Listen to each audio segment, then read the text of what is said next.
I was gonna say my screen says offline, but it just changed to live, so I can see it now. Yeah, you're live. Cool. And gosh, my lighting is terrible. I got get rid of that silly fluorescent thing up there. Yeah, I saw your note on what was it, G Plus, about you were going to change your podcasting abode, as it were. Well, the pod cave, yeah, it's Podcave, that was a term. yeah, I made a number of improvements, but the lighting is still well. I don't really, the video has never been a priority for me. I don't. I usually delete the old videos because I don't want people to. Well, I mean, if I'm having a bad beard day, I don't. You need mood lighting, though. You need a couple of candles and a lava lamp, and I get a green screen and put something interesting behind myself. Buck Field uses a green screen for his Starship vlog, I think. Yeah, I just no, I just can't. No, I can't. I won't. I'm an audio guy only. The videos are just a convenience for getting everything recorded. But YouTube has pulled ahead of so many other forms of social media in terms of distributing ideas. Oh, here, Patrick has just joined. Hello, Patrick. Hi, Patrick. Here I is. I just got the notification that you started, and I almost forgot about it. I was watching the U.S. Chess kids get their asses kicked by the world. It was the what do you call it, the millennials. But how do they do in chess? It was a disaster. The world team versus the U.S. teams, and these are a bunch of kids. There's the under 14 set. There's the 7. I forget how that works. And the score is currently 12.5 to 23.5. The world team is the 23.5. That's terrible. I really like some of these kids too. I like them all. But I had on the girls' side, I really had hopes for Carissa Yip, but she didn't do so well. Oh, man. They weren't playing their best. What's the weakness? What do you mean? Well, you said the U.S. team was really suffering at the hands of these other teams. What are the other teams excelling at that the U.S. team is not excelling at? Well, they're just not playing very well today. Or for the last few days, actually. They're not. According to Alejandro Ramirez, he says that he watched some of these kids play, and they're just not playing as well today as they were like when they played him and stuff. He watched them play. Dean Callahan just joined. Oh, hello. Hey, Dean. Hey, Paul. How's it going?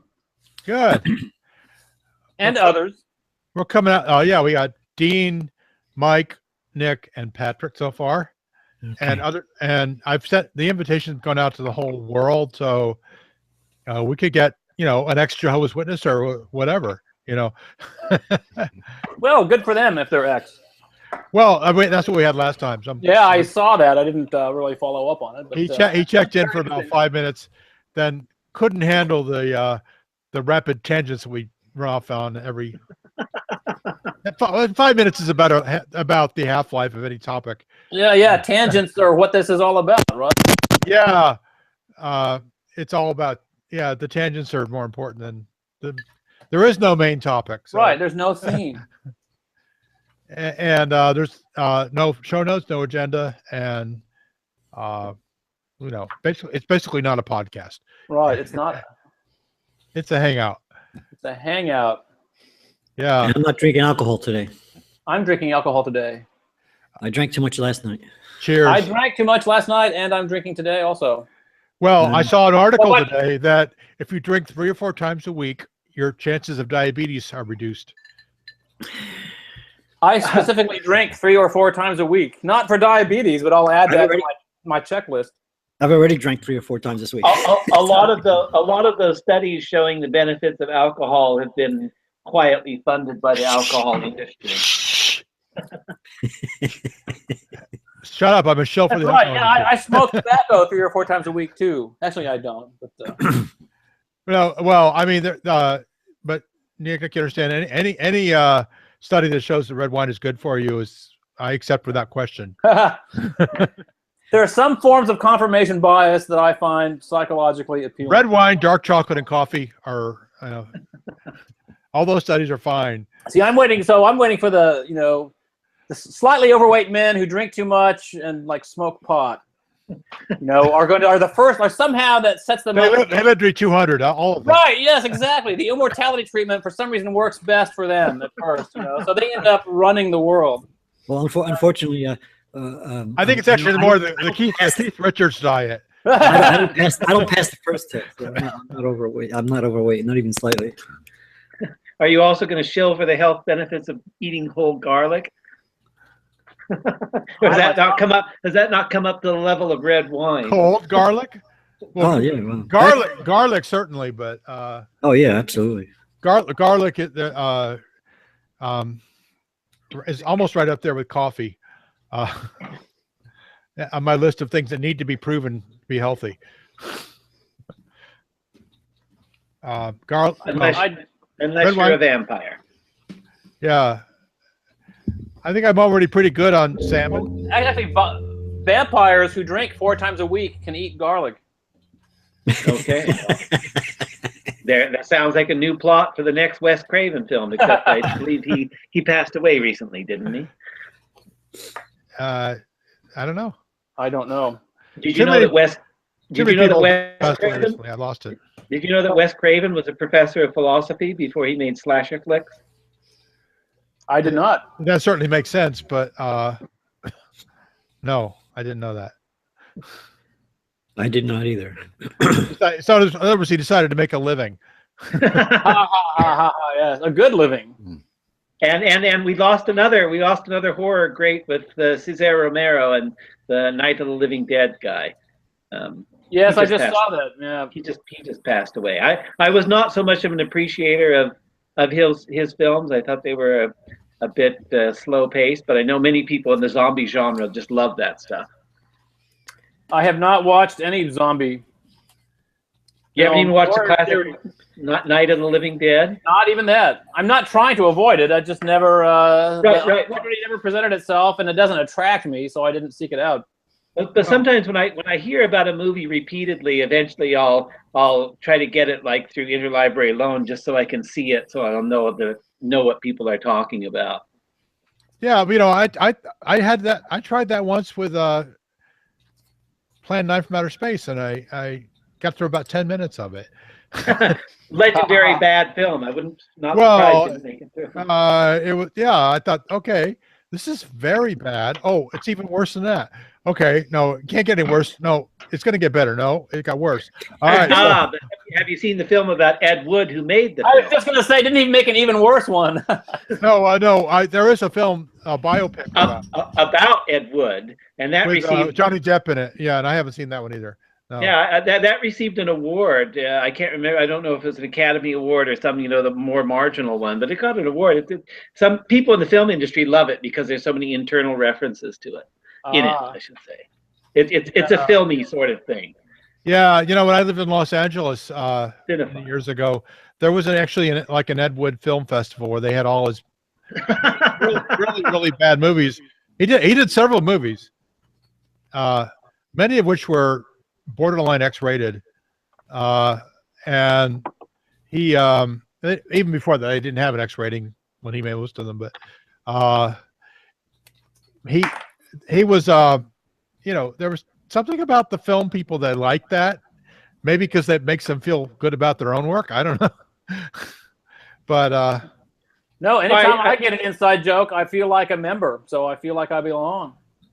Yeah, that's right. Other people are not quite as good as I am. It's about social validation, partially. But I think at that time we more people than the brand new print of Citizen Kane that came out about the same time, which is truly a technically brilliant film. And I like maybe people shy away from that one. I have seen Citizen Kane once. Yeah, I've seen it once. It's incredibly well done, and even if you don't particularly enjoy the subject matter, I think you got to admire the filmmaking technique. It's kind Indeed. yeah. Well, I think I'm not knowledgeable enough on filmmaking techniques to appreciate it too much. I mean, I remember enjoying watching it, and of course now I know what Rosebud is all about. Yeah. I won't spoil it for the rest of you. Oh yeah, well, yeah, he got that ruined his career, but because Hearst decided to destroy him after that. Oh well, if I was Hearst, wouldn't I try to destroy him after that? Well, Hearst destroying people was sort of a routine thing for him. Well, you got to get good at it, so you have to practice. So back in the good old days when the legacy press could destroy people and there was no way to respond because there was no internet. well, they would say things like, well, yeah, he's a genius, but he's nobody enjoys his films, and things like that. And it was subtle but very effective. And so Wells spent the last probably 20 years of his life not making movies because he really couldn't get anybody to film. He got a lot of money from pushing wine or something. Paul Masson. Paul Masson, yes. Which is an absolutely horrible wine, by the way. I've never tried it. It's dreadful mass market stuff, but he didn't care. He was just like, we shall sell no wine before it's time, and where's my check? Right. He had bills to pay. Yes, he did. He had a lavish lifestyle. Hey, I would if someone wanted to pay me big bucks to sell wine, I would do that. I would lie. I would lie about wine for money. You would shill for the wine industry. I would. CIA. I don't even drink wine. Oh, well, see. I drink. I have a friend who's a wine snob, and if he says, "Dean, you have to try this wine," I will try his wine because it probably costs $100 a bottle, and he's probably right how good it is. And it is. It's always good. But other wine, to me, I've had a problem, son, and I have to admit I bought it because of that commercial. It's awful. It's not bad. Really, It's technically, like wino. I've seen winos drinking it, which that No, pretty it's not much tells bad. you all you need to know. So is it better or worse than Annie Greenspring? I haven't even tried that. I mean, when I lived in California, there were a lot of wine commercials. You don't see them here in Maryland. You're right. You don't really. No, I've had Bordy wine. I've tried that. That's pretty vile, I find. Yeah, there are some good Maryland wines, respectable but not great. I drink the Carlo Rossi's. You can sign off now, Patrick. My wife loves Vino Verde. The Carlo Rossi's are cheap, and they're good. If you want cheap and good, go for Chilean or Argentinian. I'm talking 5 liter. 5 liters is like $20. That's pretty cheap.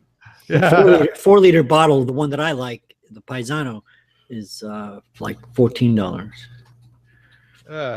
Okay. That's a gallon of wine for $14. Yeah, the price For per $14 gallon is the key thing. I like my Dale's Pale Ale. That's pretty good. I admire that one. As a beer, I drink Dos Equis. I drink Dos Equis on tap in Mexican restaurants. It's always jolly. And the name always kills me because it sounds so Well, in Spanish. when you go- It's 2 X's. When you go to Mexico and have real Mexican beer, it's much better than the stuff we get here. Well, probably, yeah. And Canadian beer. You go to Canada, They got more alcohol in it. it's not only more alcohol, it's better tasting.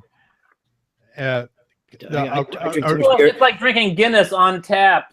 I get drunk too Yeah. fast as it is. I go to Canada, I have a couple bottles, I'm done.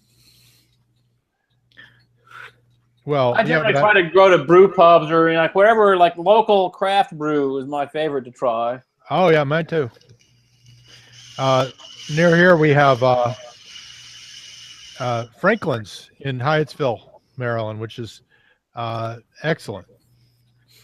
It's kind of like in a little tucked away corner of Prince George's County, but it's really very good. Oh, I'm writing that down. I like to go. There's two places downtown Baltimore I like to go to. Pratt Street Ale House and Bertha's Mussels. They both serve Oliver. Well, they make the Oliver at Pratt Street. I also see behind you, Dean. I see the Mike's Hard, whatever that is. Yeah, that's just a box that came from the liquor store. I don't actually. Okay. Not my wife doesn't even drink it. That just happens to be a box that. Well, when I bought, my weekly case of beer, or that's what they put it in. So. Well, let me hold on a second. You guys talk amongst yourselves. I'm checking something. I just last week saw a graph of the growth of the number of beer. What do you call a place that makes beer? Brewery. The number of breweries in the United States has just skyrocketed back up. But interestingly, the graph started out like this and hit a low in the like 70s and 80s, and then went way back up again. And there's more breweries now in the United States than ever before. Yes, the mid '80s, the craft brew thing really started kicking off. The brew pub. Yeah, it is really big in Oregon. Well, liquor stores around here carry the microbrewery stuff. Oh, they do everywhere now. Now, well, yes, now they do everywhere. It's the thing is, it's not hard to make good beer. It's you master a few techniques and understand the basic biology and biochemistry. You can, and you're willing to buy the right ingredients and treat them right, you can make excellent beer. Yes, that's true. Probably most of the places, in my opinion, they cut costs in one or two areas, and that kills them. Well, they use rice instead of barley. Well, there's that, and there's they don't do all the rest, or they don't put in, they don't pay attention to the hops or the malt as closely as they should. So you really only need to screw up in two places, and your beer becomes average. If you do everything, then you're a competitor. Yeah, but there are some that are kind of genius level, like yes, Dogfish Head. They do all the things. Stone is fantastic.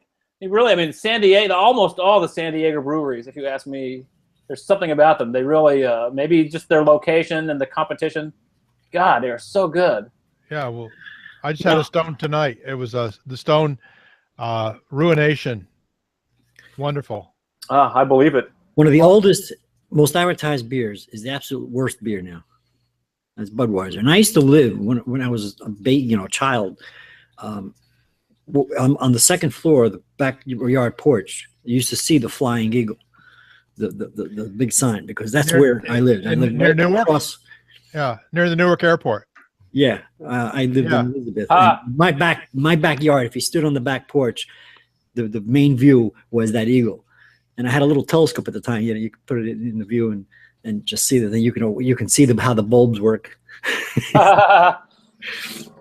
Yeah, Budweiser. Back when I was very young, I drank shitty beer, the cheapest I could buy.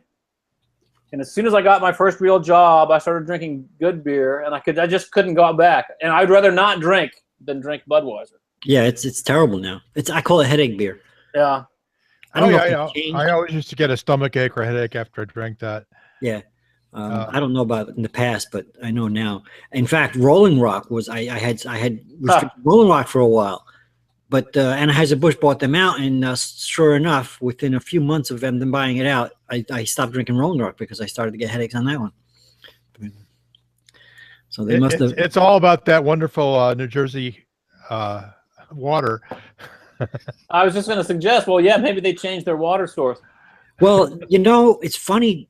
I looked into it one time, and it turns out we have worse water down here where I am now than Newark. Newark actually has some of the cleanest water. I couldn't believe it when I read this, but it's true. Wait a minute. Does it come from wells or aquifers or rivers? Oh, here? It probably comes from upstate New York. Yeah, probably. Yeah. Well, here we had a problem. We had CB Geigy nearby. You know, I used to live in New Jersey, and I absolutely loved the northwest part of the state. Didn't much care for the rest of it, but there's water, there's lakes, there's hills, there's all kinds of things. So why then in American pop culture is New Jersey basically a running joke? I mean, I'm from the West Coast. I never go to the East Coast. I have no idea, but I know everybody big Yeah, it's the jokes garbage about New state. Jersey. It's not the garden state. It's the garbage state. Well, Well, the southern part is a garden. I mean, the Pine Barrens, the coast. You know. Right. yeah, Pine Barrens. cranberry bogs, but there's the southwest part of the state, which is basically a Philadelphia suburb, and the northeast. Yeah, that part, kind of sucks. which a northeast part, which is basically a New York suburb, and includes Newark, which is a school-free drug zone, and I like that. but you know, I lived in Princeton, which is like a little paradise, in Bourgeois Central Jersey. theme park. Right. Well, no, it's more like, I wouldn't say a theme park, although we're not that far from Six Flags. But I lived there for 9 years. I really loved it. You know, it's basically the pinnacle of the Ivy League there, and you get all that. But Yeah, well, I'm waiting any moment for my invitation to join the IAS, so I'll look forward to living there sometime. well, it is a nice little town, although it has, in recent years, since I've been back there, it's maybe gotten a little bit too full of itself. But you know, it's been there for over 300 years. Princeton started as a Presbyterian seminary and branched out, but the guy that they put in charge of it was pretty liberal for a Presbyterian, and he branched out from there. Right, because the Scots invented Western civilization, right? Yeah, they did. Yeah. And Well, then they invented advanced- modern civilization. well, modern Western, like they. Yeah, Yes. yeah. Well, I mean, David Hume is, Right. Yes. can't do without him, right? The Scottish Enlightenment with David Hume and Adam Smith and several others, but those Yeah. are the two big. Well, the guy who invented the modern road, Macadam, Scottish, about the same time. Many great architects. You know, it goes on. There's a book about what's the guy's name? Herman wrote the book on that. Yes, that's why I think that's the book I must have read. How the Scottish invented. How the Scots Invented the Modern World by Right. Yes. by Herman. I can't remember his first name. He teaches at George Mason, I think. That could be. It is a little bit hyperventilating, but it's a good read. I really enjoyed it. It is fun. He goes through a lot of different things. You know, James Watt and how they used to all get together in Edinburgh and drink a lot of red wine, not whiskey, red wine, and from France usually, and just talk, right? And not very many of them were on their cell phones at the time, and they would just. Well, that was the first high point of coffee house culture. I mean, we've achieved another high point now, although franchised by Starbucks. But when it was a really big deal in the late 17th century, early 18th century to go hang out at a coffee house. It was new in That's itself. my ideal environment. I love hanging out in a coffee shop and drinking coffee. Preferably a brew pub coffee shop, Well, yeah. with cannabis. The brew pub around 5 p.m. and then, well, but what they used to have then is they would have these big dinner parties in Edinburgh, and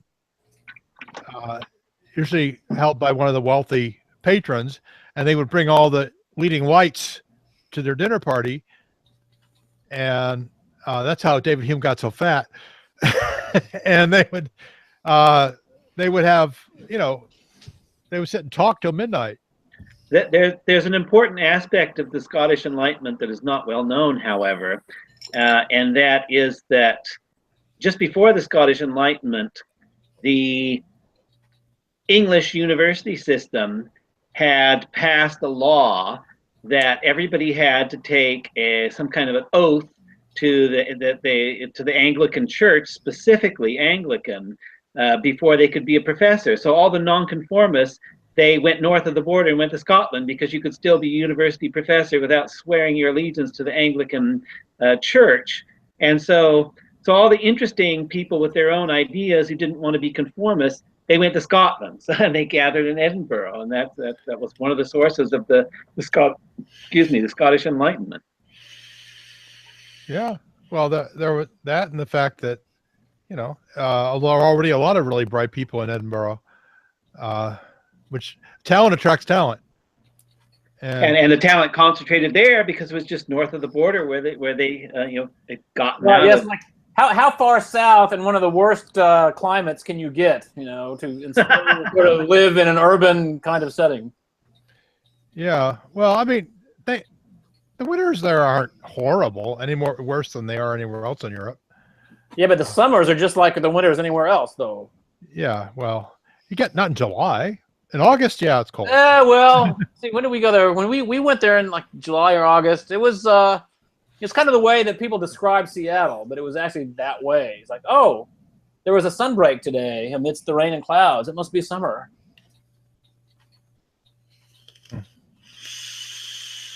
Granted, that's like a 3-day analysis. Yeah. Well, I've been up to Orkney, which is the island chain north of Scotland. Ah, yes. It's beautiful up there, but it's very stark, and it is cold in August. Did you go to Skara Brae? Say again? Did you go to Skara Brae, the Neolithic site there? It's one of the most famous Oh Neolithic. yeah, sites. I went there. Yeah, I'll have to warn you. There's a working, well, when I was there anyway, there was a working farm right there, with livestock, and it stinks like hell.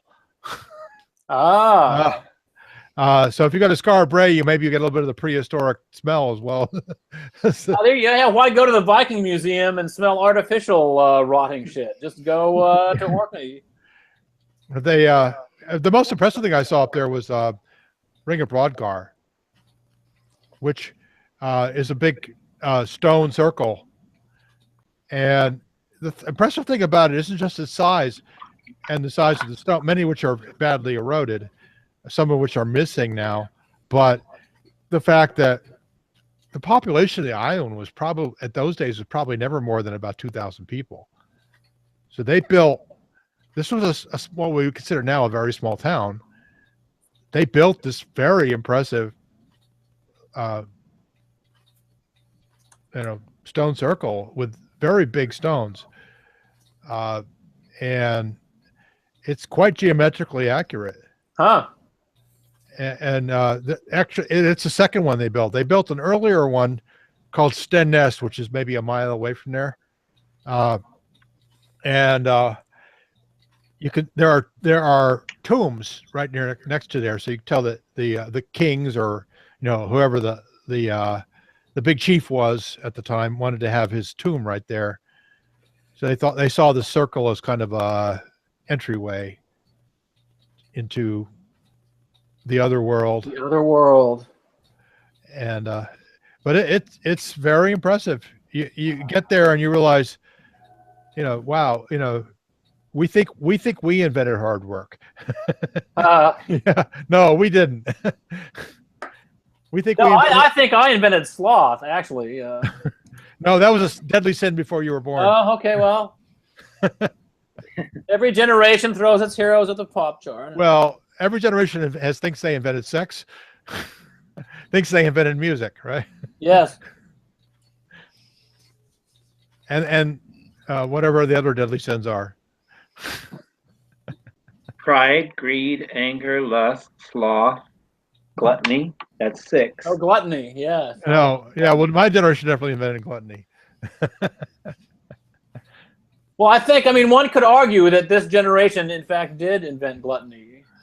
Well, we certainly look like we did. Exactly, yes. I mean, just from appearances. I mean, that'd be a good first approximation. And it's funny, if you ever watch the film Avanti, which is I think it's a Billy Wilder film from the late 50s, early 60s, and the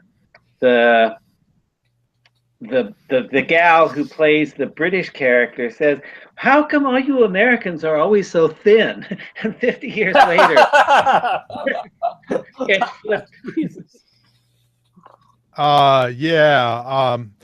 yeah, we're thin. That's a ticket. Yeah, compared to. See, well, my answer would be a masochistic exercise and masochistic dietary restrictions. And even now, and even then, I'm still slightly overweight. Yeah, well, there's some kind of trap we fell into here. I don't know what it is.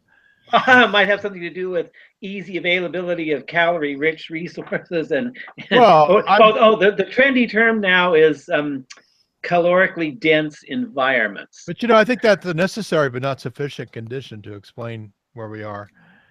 Some people think it has to do with our gut bacteria.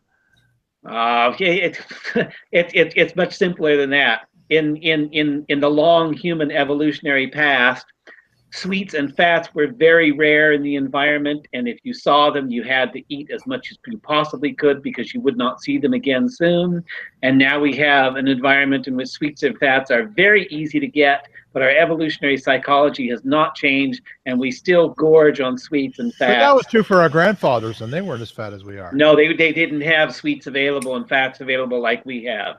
In the second order, it's also, we now have research institutions devoted to figuring out how to trigger like the dopamine feed yourself pleasure response. that's part of it.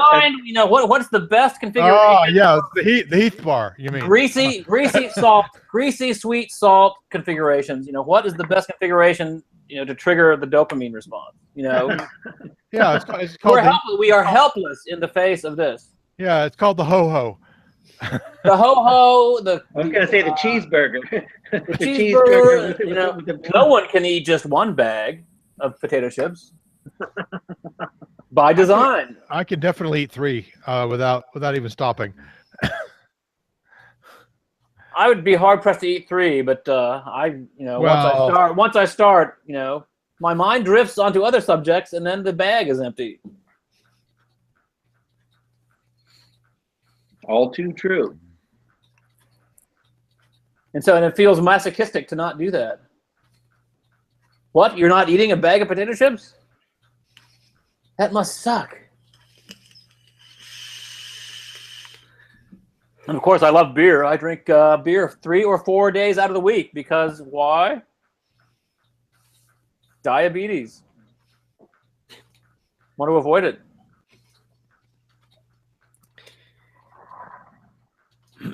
Paul's mouth is moving, but I'm not hearing his voice. Yeah, Paul, your audio stopped. Yeah, I see his mouth moving too, but no. No, he's telling us keep going, even though we can't hear him. Well, we just need to run one of those AI programs that puts words in his mouth, and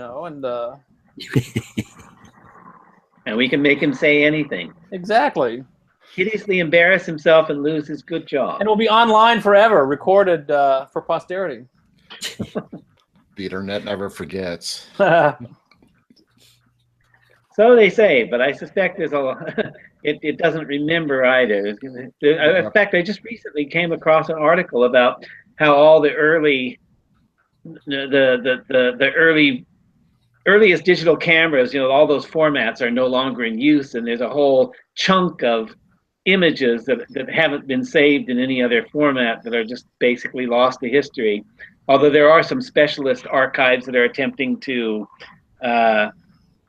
save this on a different medium, and it's the same thing with a lot of the other early storage technologies that have gone the way of the horse and buggy, as it were. Well, that's all right. I don't have to worry about that because I never forget anything that I remember. Indeed. Are you vaping, Patrick? Yes, I quit smoking, although last week I cheated, but I got some vape now, and I've actually got a little belly because of the quit smoking, I think.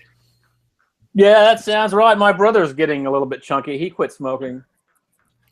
Yeah, this actually really is. When I ran out last week or so, I started I found some cigarettes and I started smoking again. It was terrible. It was like my mouth started to taste like shit again, and I was a nervous wreck for some reason. I finally got some vape now, and everything is good, you know. Does the vape have nicotine in it to address the craving? Yes, otherwise it wouldn't have worked. You get the nicotine, but you don't get the smoke. That's Very right. good. Yeah, I've heard that that's quite successful for some people. In fact, I ran across an article in the past couple of weeks about either there were lower cigarette sales due to the success of vaping or something like that. Yeah, I actually did a video where I recommended it, and I said something to the effect of, if it's something that you're doing to just because you think it's cool, it's not what it's about. But if you are a smoker like me from high school days, and you went to this, that's a good thing.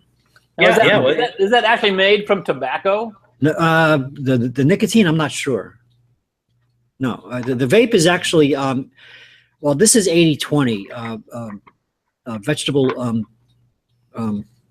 glycerin and what do they call that? Starts with a P. I can't think of the name of it, but it's the same. You know, the fog machines. You know the fog machines. You know yeah, I know about them. I don't know how they work. Well, that's what this is. Okay. It's exactly what this is. It's just depending on the chemical. Yeah, the smoke is very dense looking. Yeah, well, this one is. When I first started with those other shitty things I had, they weren't. This one is. And now I'm breathing it in like this, and you know, I'm toking on it instead of dragging it. Yeah, I tried smoking some cannabis vape, but it just didn't do it for me. There's like some missing cannabinoid profile, and you know, I just don't think it works for me. Wax, they call it wax. Well, this, you know, somebody gave me some other stuff that when I put it in there, it was really harsh and terrible. This PG and VG, the PG is, I can't think of the poly something glycerin, and the VG is the vegetable glycerin. I'm using Interesting. I'm using an 80-20, which is what Cutwood was. I used to get the sugar drizzle from Cutwood, but these damn things are $12 a little bottle. Whereas this thing, which is twice as big, maybe more, 3 times maybe, is $20. How long have you been doing the vaping? I don't know. I lost count. It's over a year now, I think. I mean, with this one, it's not. Has your lung capacity improved with stopping smoking? Yeah, I immediately noticed the difference. Although, like I said, I cheated last week, but I mean, like even just, you know, because I was smoking since I was in high school, and I used to smoke Winston Red, and then when I was married, I had cut down to the Winston Ultralights. But even like just walking to the store around the corner from me over here, I would be like, you know, I would be breathing heavier just by walking over there and back. Whereas when I first started this, a couple of weeks into it, I walked there and back, and I don't think I was breathing any differently. Well, that's great. So, but then again, like I said, I cheated last week, so I don't know where I'm at. Well, the occasional lapse is acceptable. Yeah, the occasional lapse is not a big deal. The important thing is to stop taking the smoke in on a long-term basis. And if you made it for a year, then you've achieved that. Yul Brynner, before he died, said it's never too late to stop smoking. So, well, I had a brother who says it's easy to quit. I quit hundreds of times.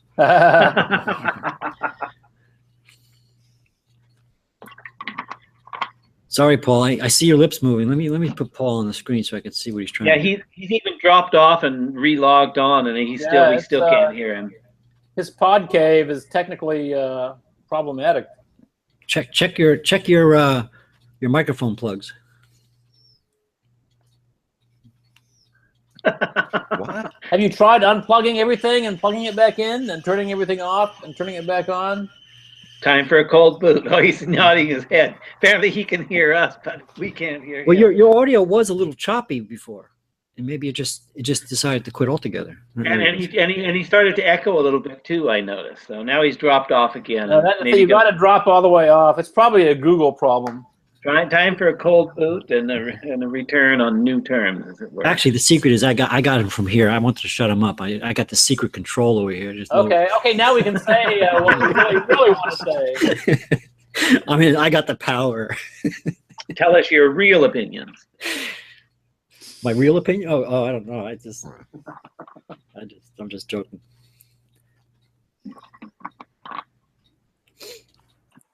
Hey, I'm sorry. Go ahead. No, I was going to say my real opinion isn't worth saying. It's just a list of things I hate. Not really an opinion. It's mostly just knee-jerk reactions. Not to change the subject completely, but change the subject completely. I hear they're building another foldable telescope, twice as big as the one behind me. The James bigger than the James Webb. Yeah, it's about twice the size, I think, and I can't remember the name of it. Starts with an L or an F, and it's supposed to be It's supposed to be placed in orbit in the same place. And I'm wondering how that works. What are the Lagrange points? You mean? Yeah, the L2 specifically. It's going to be twice as big as L2, right? So that's the spaceward side of Earth, right? Like 1 million miles out, something like that. Yeah. Who's building it? I imagine NASA's. It's on the drawing board, so to speak. While they're still building the James Webb, they got this other one now. I did a quick Google search and I didn't come up with anything. Well, they're saying now that we know how to do this, they need a bigger one, and it's going to be less than. It's not going to be the infrared like the James Webb is going to be, but it's going to be able to see more in the visual range, and it's going to be more geared towards looking at exoplanet atmospheres. They needed something. Something more local. Yes, you don't need IR to because of the. Yeah, they were looking no redshift for the local shit. It's going to be able to go into infrared. I think there he is. No, I still don't hear you. Back, but he's still. His lips are moving and no sound is coming out. I reached through the computer, Paul, and I pulled your microphone cord out. I wanted to tell you that before. It was supposed to be a joke, but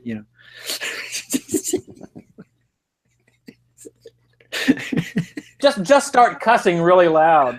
It'll come back on all of a sudden. Then it'll come back on all of a sudden. Well, the development time of these space-based telescopes has tended to really lengthen out the horizon. And, I know. The Webb has been so agonizing. Well, the Hubble was agonizing too. I mean, once they put it up in orbit, then they found they'd made a mistake, and they still had to change out a bunch of shit to make it work properly. The thing about the James Webb is that it's not going to be serviceable, so it has to work perfect. Whereas this new one supposedly is going to be serviceable, but still, they have to get out there in order to service. But it's going to be serviced by robots, I think. The lifetime of the Webb isn't as long as you'd think either. It's a huge project that isn't going to live very long. They'll get. What's the expanded lifespan of the I can't tell you what it is offhand, but when I was reading about it, I just I found it somewhat shocking. Well, there was another infrared telescope. I think it was the Planck telescope. It was put up by the ESA. I'm not sure about that. I have to look it up. That it could only work as long. Oh, there he is. I'm going to use my crappy built-in microphone. I told you it was your microphone. I know these things. I'm cool like that. Right. So if the sound isn't coming through, you think it might be the microphone? Is that what you're saying? No, it's not my microphone. It's something in the chain that failed. Probably the driver. You have to actually power down. No, it's not that. Okay. I don't know what it. I'll solve it later. Yeah. Oh, by the way, the James Webb Space Telescope, the published lifetime and the actual lifetime they'll get are two different things. Right. To guarantee, to be confident in the published lifetime, you have to be. Well, for example, the Aqua satellite that was launched in 2002, I think it had a 5-year life. It's still there. It's still operating. Terra was launched in 1999, and it's still operating. So there's a lot. Of course, look at Opportunity. Even a thing with moving parts can last. Yeah, Opportunity. They didn't anticipate the cleaning events they were getting. Yep. They thought that the dust would just accumulate on the solar panel, and that would be it. And pleasant surprise. The Martian atmosphere cleans it off every few months. It's always nice when something works longer. So tell us, Paul, what is the name of the new one that they're building? Something like twice as big as the James Webb, another origami. Well, nothing is being built twice as big as the James Webb. Well, no, I'm not being built. It's on the drawing board. I just came out of. Well, it's not funded, so you can't really. Well, what is it called anyway? Yeah, what is it called? There's been lots of different. What's the working name? No, it is a working name, and it was either Fraser Cain's or Tony Darnell's podcast that I heard it on. I think it was Fraser Cain's. Anyway, I can't remember, but I think it changes every few months. It's either an L or an F. I can't remember the name of it. But there's whatever you're seeing and is cartoons. It's not engineering. No. This was a discussion on like just like your Unseen podcast. It was a discussion with a couple of scientists, and they were talking about building this thing. It's on the drawing board in 20 years from now or something like that. And it's specifically going to be designed to look further into at the exoplanet's atmospheres, and it's not going to be in the infrared more like the JWST is. It's going to be more in the visual. Well, JWST is in the infrared for a very good reason. That is right. that the ground-based telescopes are handling the visual range just fine. They don't really need the JWST. They need a large enough telescope to actually pull out an actual image of the exoplanet. In other words, even the James Webb is probably not big enough. No, James Webb isn't going to really give you that. Right. James Webb will do. James Webb, if it's successful, will do a lot of really important things in astronomy. But it won't, obviously, yeah, a lot of people. But it won't. It won't do miracles. Right. Well, they had a whole graph up where they had a circular pattern where so many light years out. With they had the Hubble, then the James Webb Space Telescope, and then this new one. It was supposed to reach out, even further, and possibly even get a slight disc out of. Yeah, I would take all of that as just talking points, and astronomers are maneuvering for what they want to see in the next big space telescope. Now, something that is going to happen probably is WFIRST. Well, yeah, which is actually more or less funded at the moment, although there is some concern about the funding not being enough. But WFIRST will be a big space telescope that does a really nice infrared survey, which is something we need. Well, that's a whole different purpose. It's a whole. I think the WFIRST is supposed to scan the entire. Yeah, it'll scan most of the sky, and at very high resolution, very good sensitivity, and some the surveys are often more valuable than the individual zoomed in observations. The surveys let us know what's out there in broad outline, and every survey gets better. Right. We just now, for example, WISE is pretty much over, although WISE is still operating in some capacity. WISE was a really great infrared survey. So was Spitzer, but they will easily be surpassed by WFIRST. And the knowledge you gain from each survey contributes to the next. Right. And so I'm very enthusiastic about WISE actually being really every bit as important as JWST. Well, the great thing about the surveys is they let anybody, like the citizen scientist, then can become an astronomer, because if they keep the data set open, like the high school class that discovered a new kind of star, it's like oh yeah, there's way too many objects for the professionals to study. In fact, just the WISE catalog itself is way too big. So. It's amazing how much can still be learned. I mean, there's some of these big surveys that have been done, even that were done in the 1950s, have not completely mined for all their data. Really, that's interesting. That could be a project of itself. Yeah, well, I mean, there's something called the POS, Palomar Observatory Sky Survey, which started in the 1950s and took plates of the entire sky observable from Mount Palomar until the San Diego beer got too good and they had to give up. But what they did was they took these enormous collection of plates, and any good astronomy library will have those, the prints of those, and then a number of years later they took another collection, POS2, and the U.S. Naval Observatory catalog is based upon those plates, and there are enormous numbers of objects in those plates that have never been studied. Well, don't they often go back to these like historic plates when they see an asteroid or something that's going to zoom by the Earth? They go by to get a much better orbital elements for it. Yeah, that's been going on since the 19th century, right? You go back to the old plates and say, "Oh, it should have there's been Uranus." Someone should have discovered it before. It should have been here, and yeah, there it was. Comets and asteroids. Yeah, they did that. Yeah, there's always something. Even on the old, what do they call it? The glass. The glass universe. Yeah, the glass universe. Yeah, even on those old plates, there's been things that were, turned back and said, let's take a look at that again. The Harvard collection, yeah, which is amazing. There are people still doing research on the Harvard collection, which goes back to the 1890s. Yeah. Harvard was for many years the center of astronomy in the whole world. Because I think it was Mrs. Draper who funded a lot of it after her husband passed away, and she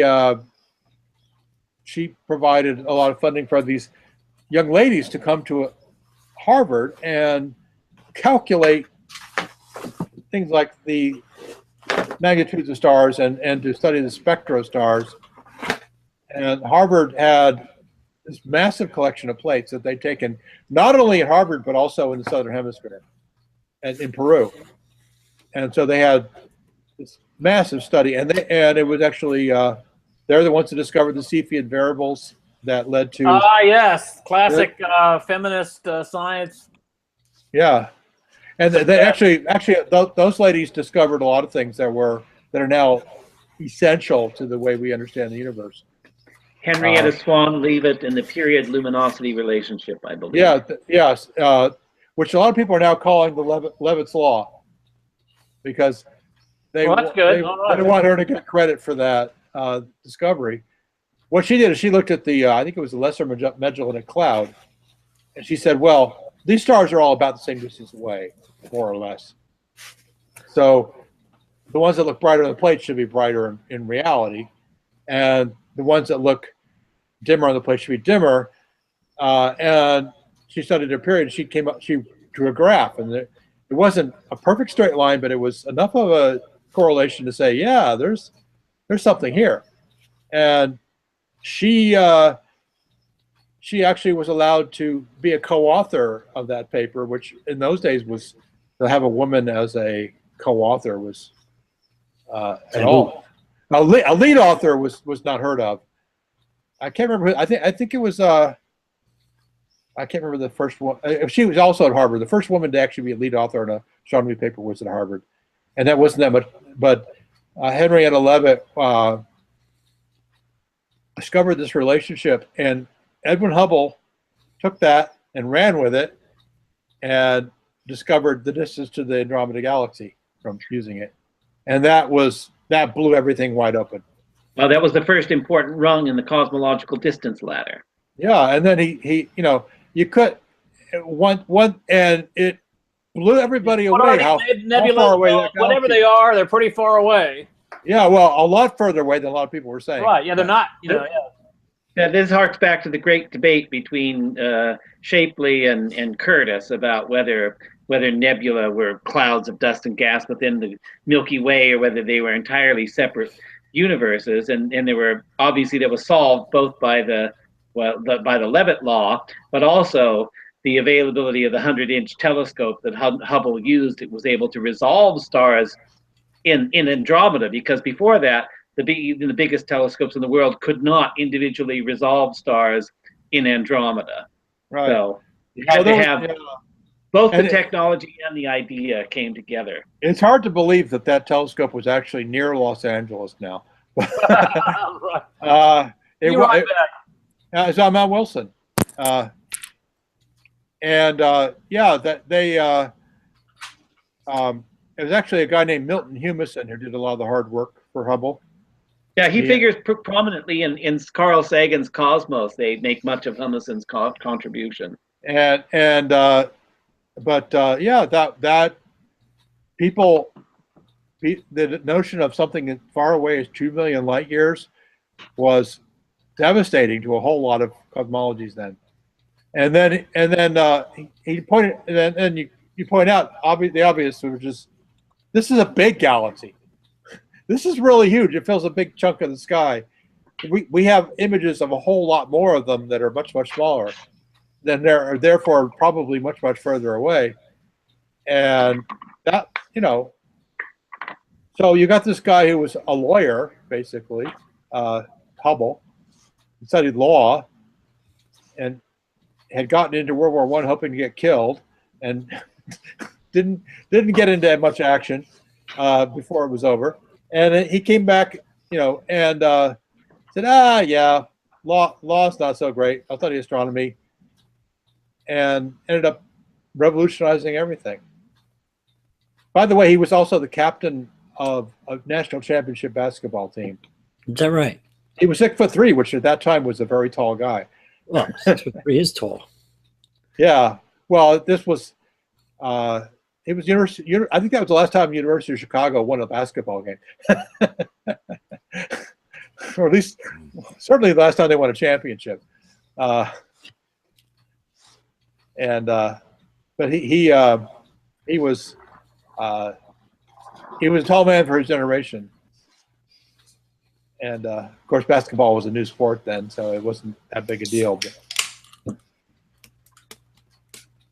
there's a good biography of Hubble. I can't remember who wrote it, but pretty good. It goes into, it really hits the high points in Hubble's life pretty well. There's an excellent documentary about the building of telescopes called The Journey to Palomar, which is about building the 200-inch telescope, which is it's a 2-hour-long film. I've got it on DVD because I enjoyed it so much. I got a copy for myself. Tells in detail the story of the funding and how long it took to build it. It's quite the story. And and there's a book based on the same. I don't know if it's by the same person. There's a book called The Perfect Machine that's about the 200-inch telescope and talking about its design, and what went into it is quite remarkable. It was when it was built, one of the most sophisticated machines that had ever been built in history. Yeah, it was a remarkably good telescope, and I remember I went up to Mount Palomar once, and it was actually Mount Palomar has really beautiful skies, and so I know they got those great. I used to work with, by the way, with the late great Charlie Cowell, who did a lot of work at Mount Palomar, analyzing their plates and so forth. And discovered a number of comets and asteroids, and even one of the first Kuiper Belt objects. Oh,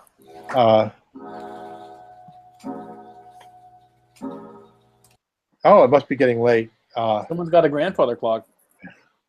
Not me. Or at least a grandfather clock sound on their cell phone. Yeah, that's mine. I muted it because it was 11 o'clock. No, you can take it, Patrick. I'm sure she's eager to hear from you. What? I missed that one, and I dropped my rubber band. Oh, my fidget rubber band. What did I do? Fidgeting. Yeah, who needs a fidget spinner when one has a highlighter? Yeah, I had a Chinese roommate once who taught me how to spin a pencil over my thumb, and According to Google Maps, it takes 3 hours and 4 minutes to drive from Mount Wilson Observatory to the Mount Palomar Observatory. That's about right. Yeah, yeah. I've been to both. One's in northern Los Angeles County. One's in Orange Mount County. Wilson, yeah. Yeah, I think it's Orange County, or maybe no, Now, probably. Google says Palomar is in the Cleveland National Forest. I didn't know there was a Cleveland National Forest, but that's what it says. Yeah, that's right. Yeah, that's Close sort of to Escondido. this big park that sort of bounds the eastern part of Orange County and goes on a little further south. Immediately inland from Carlsbad. Yeah, but well, I mean, you have to go up a big mountain. Yeah. Well, Carlsbad is on the coast. That's why I said immediately inland from Carlsbad. Yeah, it's beautiful out there. I mean, one thing I'd recommend to anybody really interested is wants to drive up to Mount Palomar at night and enjoy the beautiful night sky they have. You can't quite go to the observatory, but you can go most of the way and park and enjoy. And if you're living, by the way, if you're living in San Diego or Los Angeles, the silence will be absolutely a treat.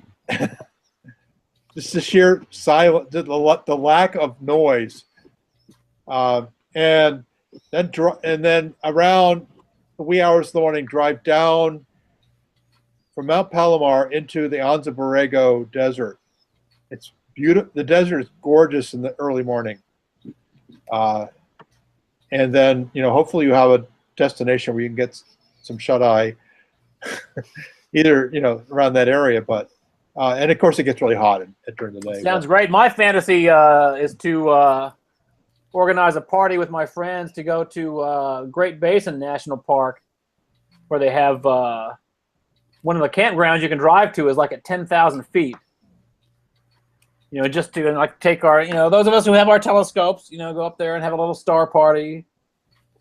That you drive to, for those of us. I mean, not me. I'm a strenuous hiker, but I mean, a lot of my friends are as old as I am, and they don't do this sort of stuff anymore. So you can just drive up, have great skies, high altitude, out in the middle of nowhere.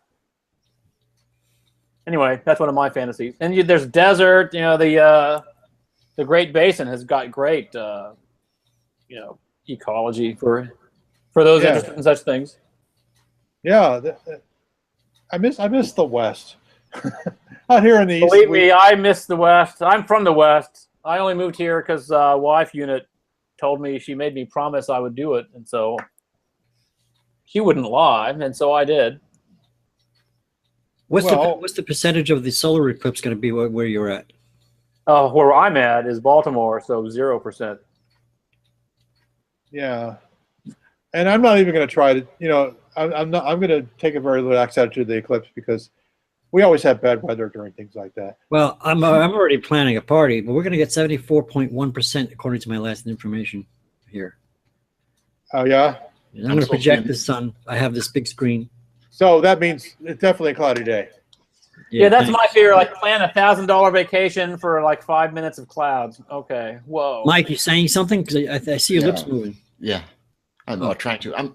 I'm supposed to be in the 90%, so I'm going for it. Oh yeah, 90. Yeah, but I've been planning this. I've been working on it. I got my solar glasses. I didn't get mine yet. I'm getting them from the library, but I'm going to be projecting it with the telescope. That's what I'm planning on. Screen that I made. I think you might have seen some of my YouTube videos, but the poster board is 22 inches wide, so the image I get is anywhere from 15 to 18 inches in diameter. All right, that's good. Yeah, if I was going to do it, I'd probably use binoculars since I don't have a telescope. But that's great. Projecting it. We had a partial here a few years ago, and we used binoculars to project.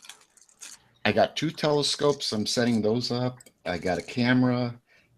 I'm short 2 filters, but I'm hoping to record it. All I'm hoping for is clear sky. If I don't get a clear sky, that's going to kill me. But I'm going to be ready for it. I even got a spot already set up. My mom's house. There's no trees anywhere. There's nothing that's going to block me. Well, I'm ready. I'm ready to go. I'm crossing my fingers because 9 times out of 10 we get clouds here, and there was a partial solar eclipse here not 74%, but there was one here a few years ago, and it was cloudy. In fact, I think it was raining. It was like it was like a loss for me. It was like, I don't know how many years ago that was. Maybe yeah, 10. there was a total solar eclipse in the late 80s in Hawaii, and a friend of mine had this huge vacation, went out there, took all his gear. You know, he had totally planned it out. Like minutes before totality, clouds came in, covered the sun. Oh, bummer. You know, as soon as the eclipse was over, the clouds disappeared. You know, his whole big thing was just a total loss, and I just can't. You know, I'm a depressive kind of person, so I assume that if I planned a similar expedition, the same thing would happen to me. Next time, plan your expedition above the level of the atmosphere. Then you'll be safe. Well, I can't really afford the first kind, so the second kind is even even farther beyond me. I'm sure the Sophia telescope will be out there. Yes, well, yes, there's a whole big plan, like to track, you know. It's going to be a great eclipse. Oh, yeah, from every perspective. you're always able to see it on the computer and stuff. You know, somebody's brought some from somewhere. But the thing is there's something beautiful about seeing it with with your own two eyes. Yes, I mean there is that. I've never seen a total eclipse, and I understand. You know, I see on the screen. I've seen photos and videos of them, and how beautiful that corona is that you can see. But to see it. To see the actual thing, and if you're projecting it, you know, onto your poster board, to see that with your own eyes. Well, it's the actual photons hitting your eyes from right. The only thing is, it's going to be partial. I'm not going to be able to see the. You know, not going to get those Bailey's beads or anything like that. Yeah, I just want to be there. I want to. I don't care. I'm going to be ready, and if it doesn't happen, it doesn't happen. It's just the way it works. But I'm taking that day off. I got everything planned. I'm going to be there. My mom's house is it's just a perfect spot. So I'm going to hop in there and set up in her backyard, make sure everything's working. And you keep saying this word Moss House. Is that a thing? Moss? My mother's house. Oh. Okay. Yeah, my mother's house. Because I love moss, you know, and yeah. If someone has something called a moss house, I want to know about it, because then yeah, I will add a moss house to my fern museum. Well, I also love ferns. You should go to Norway, where they build houses with moss all over the top of them. Yes, I should. I think pretty exciting stuff. You know, moss and ferns, oddly enough, need the least amount of molecular oxygen to conduct photosynthesis. You may not know this, but there has to actually be oxygen in the air for photosynthesis to occur. I did not. Not much. There's one reaction. There's a reaction for creating sterols. You know, an enzymatic reaction to create sterols, which are an essential component of the cell membrane that absolutely require molecular oxygen. There's an epoxide ring in the chain of reactions. And in an early atmosphere that was mostly CO2, photodissociation would create enough molecular oxygen for this. But so like mosses and ferns only need something like 0.5% O2 in the atmosphere. Does that have anything to do with them evolving before the other kinds of what are their angiosperms? Almost certainly. The point I was getting to is that, like, if you're going to terraform Mars, you know, the first plants that would actually be able to survive in the wild, you know, if you increase the density of the atmosphere, yeah, well look at increase the temperature, the mosses and ferns would be the first non-algae sort of plants. Yeah, well look at Arctic tundra. That's moss basically over stone, because it's the only thing that survives there. Lichen survives. Algae. Lichen will probably be the absolute very first photosynthesizer, but beyond that, lichen, algae, and moss. Okay, there's a recipe for terraforming. Yep, that's, in my opinion, yes. If I was going to terraform Mars, that was already in the science fiction. I got it on DVD over here. But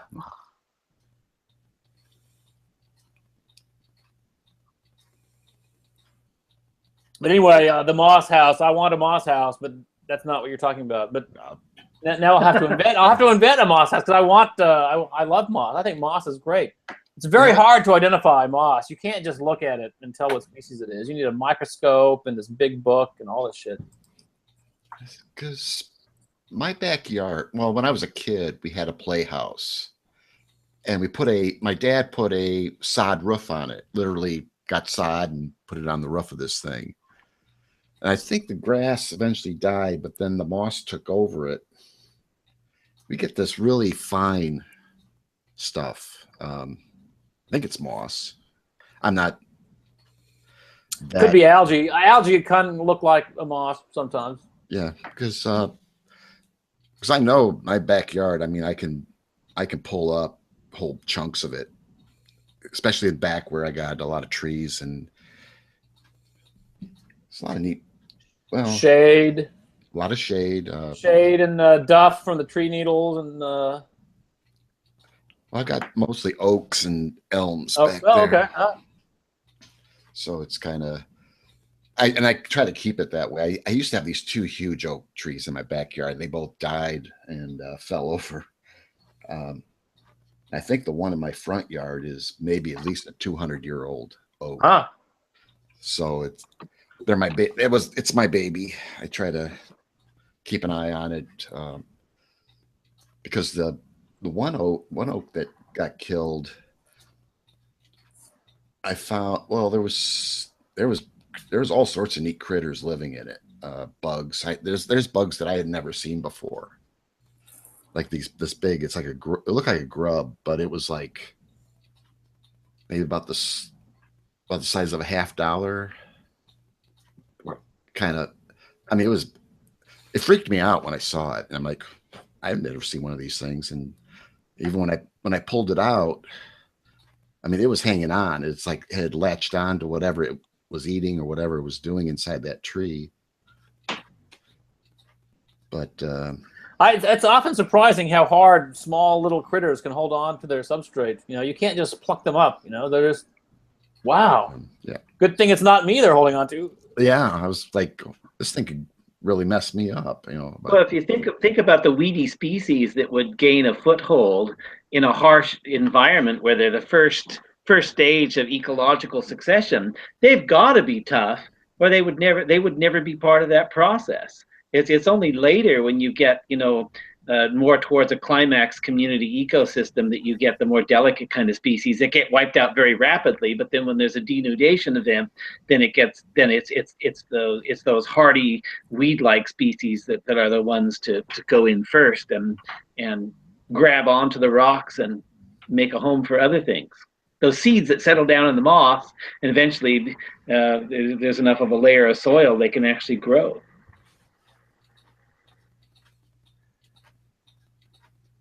Well, yes, it's very interesting. Lichens are actually a symbiotic community. They're not a single species. They're algae and fungus. And recently there was an article just in the past month. There was an article that lichen aren't 2 species. There are actually 3 species that are cooperating. Yes, that's very interesting. It's in a sense it's not surprising, but of course. But surprised, why didn't we see this before, right? Well, it's because algae all look the same, you know. Like, well, it looks like algae. Until you get molecular analysis, you can't really tell the difference.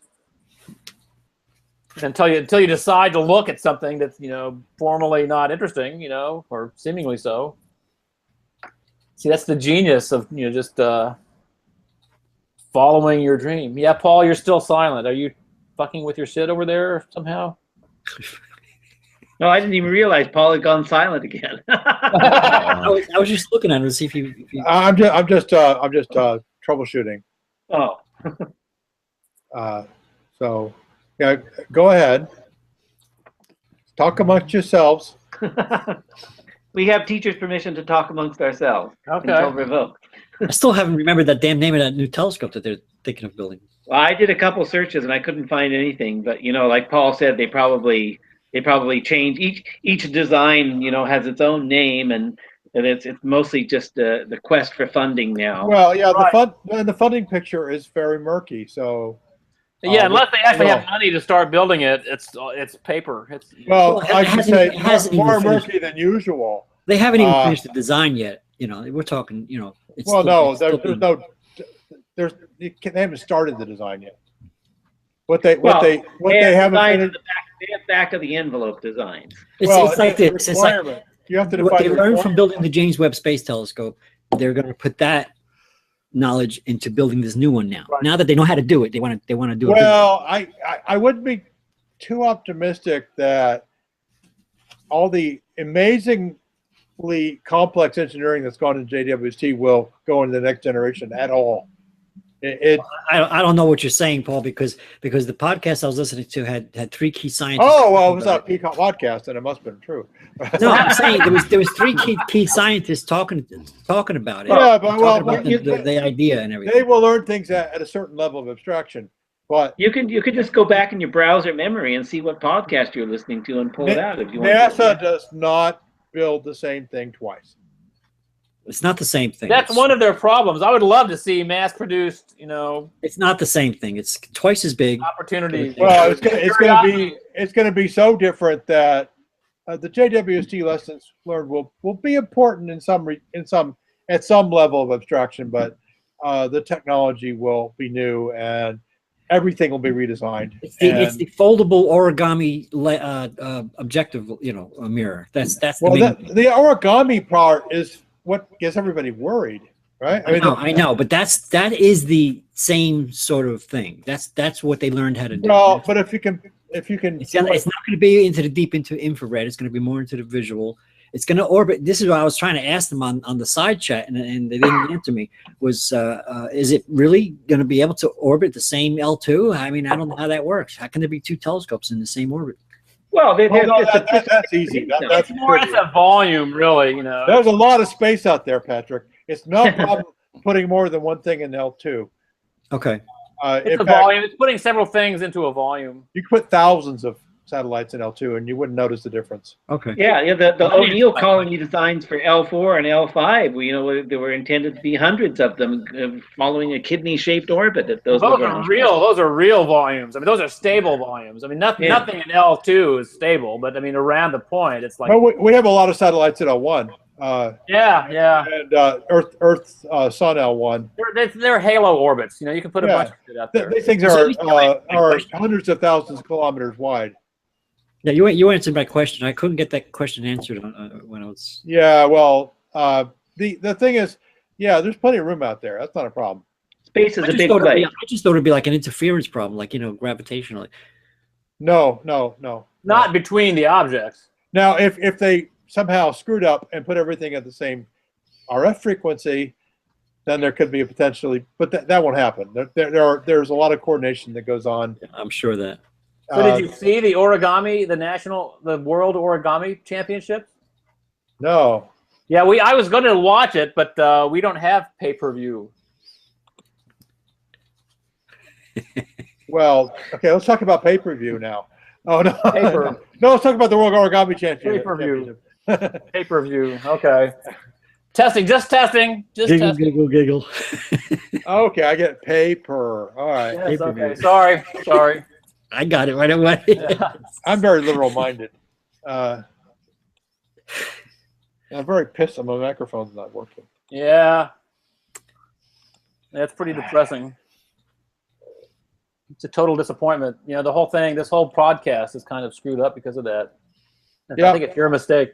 This is not a podcast, by the way. This is the pub. Well, okay. Nerdcast. Actually, that's what I was telling my wife. I got to go to the Nerdcast. Oh, no, my feelings are hurt. What? It's not. Just kidding. Nerd is a term of approbation. I'll be right back. I've got another technical issue. It's Okay. empty. Fluid management. You got to manage those fluids. I think I should grab another soda too. Soda. A few more milliliters of vaping fluid. I got it on charge now. It wouldn't charge on the certain wires. It's got a bum plug. For some reason, these thinner ones, but because of the bum plug, this thinner one doesn't seem to charge it right. Huh. Whereas the other one, I guess it must be just a little thicker and it makes connection. Yeah, I keep my printer cable is messed up in some way that I can only print if I stretch the printer cable out, so that it's essentially one long, with no bends in it. That's funny. It's funny because I got a Wi-Fi printer and I bought it for $13. And it works. Cartridges cost me more than two of the printers. That's part of the plan. It's a Canon. They sell the printers cheap so they can make money on the ink. Yeah, well, this was like a discontinue or a clearance or something at Walmart, and I went up to the guy and I said, look, I got to print out something, and I don't have a printer right now, and I just need the cheapest printer you have. And I'm looking at $30 or $40, and I didn't really have that either. And I'm looking at their printers, and the guy said to me, "I think I got one in the back for $13." I said, "What?" I'll take it. It was sealed Canon printer for $13. I'll take it. What can you do? So, anyway. Yeah. I hate spending money on computer crap, especially obvious, standard stuff like. Why should I have to buy another printer? Yeah, I've got an HP printer here, scanner. It's been up here for like 10 years. It works fine, but the cartridges are like $50. I said, shit, I'm gonna buy a printer. Forget about it. Why should I spend? Why should I spend the money on that? Well, I print one page on average. I probably print one page every, month. I don't print much, but when you got to print, you got to print. Yeah, I was working on some silly project or something, and I needed to print out something.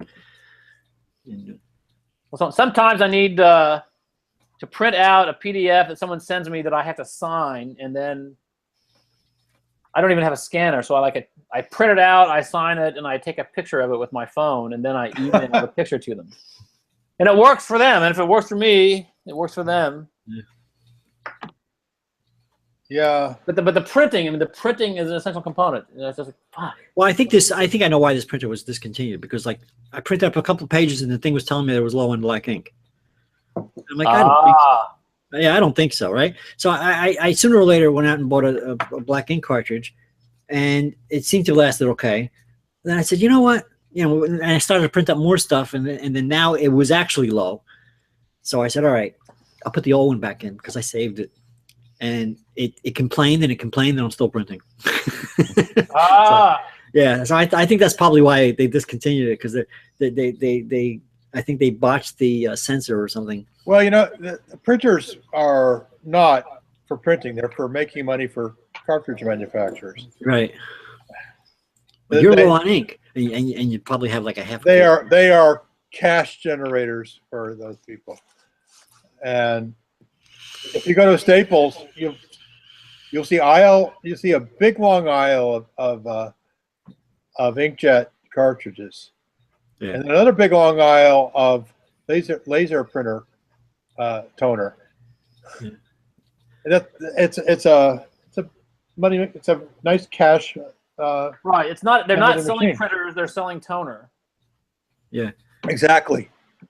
Yeah, but I think Canon deliberately made that report low ink way before it's actually low. It's an opportunity for somebody to step in and say, hey,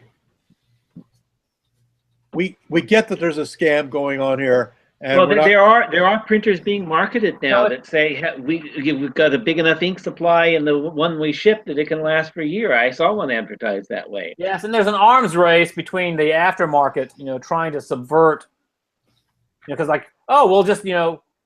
we'll just sell you ink and you can inject it into your cartridge. Well, then the printer manufacturer puts in detectors to detect whether you're injecting ink into the cartridge. Yeah. And so then the ink, second market, is like, well, you have a special tool to help you inject the ink. It's like, well, this is like the Keurig coffee maker, right? They came out with this coffee maker a lot of people enjoyed using. These little plastic cups you stick in, and then people said, well, hell, we can do that. And then Keurig put in DRM into the coffee into the machine so that you couldn't use a third-party coffee cartridge. Right. without And their you approval. you can't if you broach the seal on the existing cartridge, it somehow detects that, so you can't just refill it. And So on this subject, it's impossible not to mention the Juicero debacle and the $200 million invested in making the juicing machine when you can just squeeze the packs by hand. I'll be right back. Gotta get something to drink. Yeah, well, I heard about that. Yeah, There were some really funny articles that have been written about it, and there are still people out there defending it. Just a few weeks ago, the guy who was behind Juicero wrote another article defending it and telling people, "Don't you dare squeeze those packs by hand." well, that we one year we rented a condo on the beach and we had a Keurig machine. We thought it was great, and the kids loved it because they could do hot chocolate in it. And we thought, when we get home, we're going to get a Keurig machine. Then we dig in a little bit deeper and go, oh, people spend a significant portion of their disposable income on buying these little cups. And so we decided to stick with grinding it ourselves.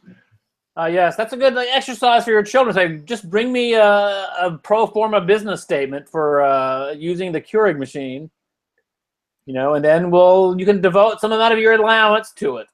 Yeah, that's actually a good way to snuff out your kids' demands, is to require them to do some research. Yeah, but is it good? Out of curiosity, is it good coffee or not? It's okay. It's okay, but it's not great.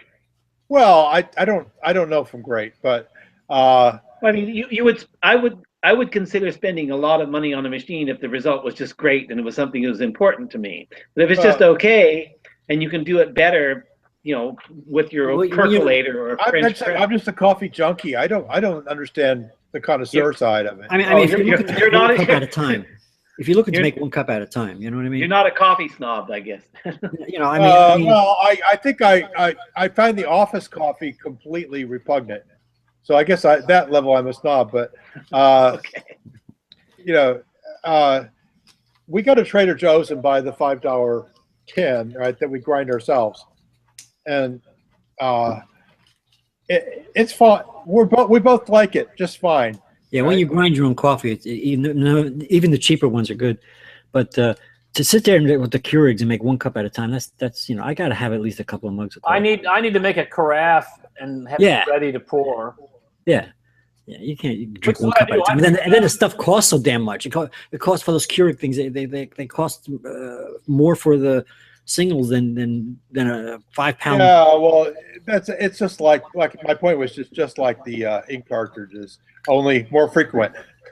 Yeah, because every industry wants a dedicated group of people who are buying their products, and as to their income that you can count on. You can't count on the income from the sale of the machines, but you can count on the income. Sell the machines at a loss and get the service contract. I mean, that's exactly. You want the service contract, or you want regular users, just like electricity companies want ratepayers, and that's why Microsoft Office has moved to a thing where instead of selling you the actual program, they let you have to subscribe, and you pay a few dollars every month, and you get to use it.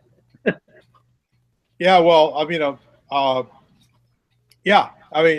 and those schemes are out there all over the place, and consumers should be smart about it, because consumers should be more punitive toward these companies and let them know they're not going to get away with it. But a lot of people just let themselves get pushed around. Do it.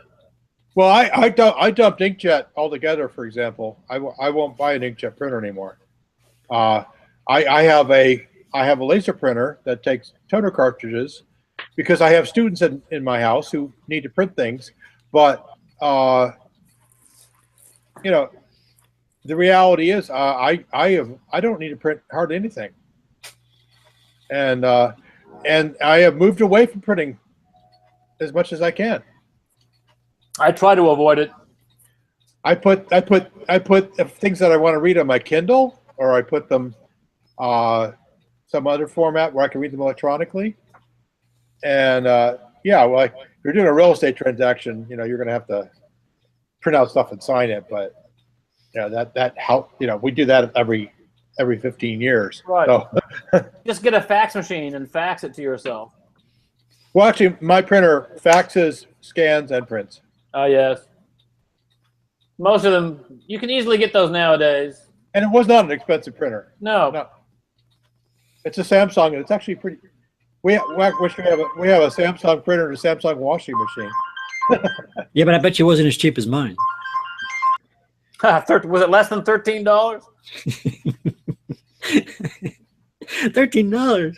Give it to me. I'll take it. That's one thing I do like. And it's Wi-Fi. It's in the other room. I don't have to put it in this messy room. I do. The next printer I get is going to be Wi-Fi. Oh, they pretty much all are that now. Yeah. Yeah. Well, mine is like 15 years ago. So. Oh well, yeah. You know, I miss the old Apple printers. I remember. Actually, when I first got the printer, I got it set. I had 2 Macs. I had one like an old Mac. I set it up as a server, and it worked. I could print, to the print server. And then they changed. They upgraded. I could never get the driver to reinstall, so I could use it. Over the night. But then I never print all that much anyway. So like to devote the amount of effort it would be required to solve the problem, which I could do. There's other things I could do also. And well, I mean, if I prefer to do those things. That frequent, take it to Kinko's, and they'll print it for you. I do that. We have a Staples a mile away. If I absolutely have to print something, and the printer's fucked up for some reason, I'll go there. When I get rich, I want to buy myself a 3D printer and print up myself a nice chess set. That's a great idea. Yeah, you should do that, Patrick. I want to print a chess set with me as the king. Part 1, get rich. Scarlett Johansson as the queen. My friends as the pawns. Yeah. There's plenty of pretty reasonable 3D printers out there. Yeah, but but you know how much stuff it would take to print up a chess set? Especially the size that I want. I want a 4-inch or better king, 4.5-inch king. Yeah, that's probably about a 4-hour. You're boasting about your king size now. Phrasing. It's not the opening; it's the combination. That's right. It's not the meat; it's the movement. Yes, exactly. That's an exact metaphor I was shooting for. Actually, I have a decent. Maria Maldauer. I have a decent set. It's a 4 1/4 inch king or 4 1/8 inch king. I have it. Oh well. I'm sure the ladies are very impressed. No, that's enough of that joke. Come on. I got to get going now, so I got to say goodbye. Yeah, it must be. Okay, it was enjoyable talking to you, Nick. Yeah. Bye, Nick. Thanks for showing up. Good night, Nick. Okay. Take it easy. Bye. And now they're going to pick on me even more.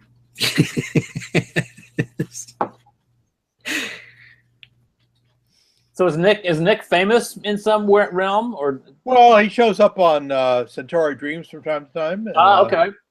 As a blogger, and a lot of people like his blog. He's been on, but the pinnacle of his fame, he's been on the Wow Signal podcast a few times. Yes, but that few can dream of such fame. So 10 people know who he is, right? Or oh no, 20 or 30. 20. Okay. Sorry to underestimate. No. Well, he calls himself a one-man think tank. So. Yeah, don't we all call ourselves that? I don't. I don't consider myself a think tank at all. I've had my moments where I think I'm in a think tank. When I was working through you have no idea how much bullshit is involved in think tanks. Well, that's what I was dealing with, a lot of bullshit. Oh, well, in that case, maybe you are.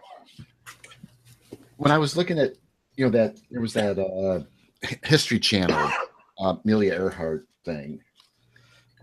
And I started, well, fortunately, somebody in Japan found the original photo and kind of tore pretty much the whole premise of that show disintegrated within 48 hours of it airing.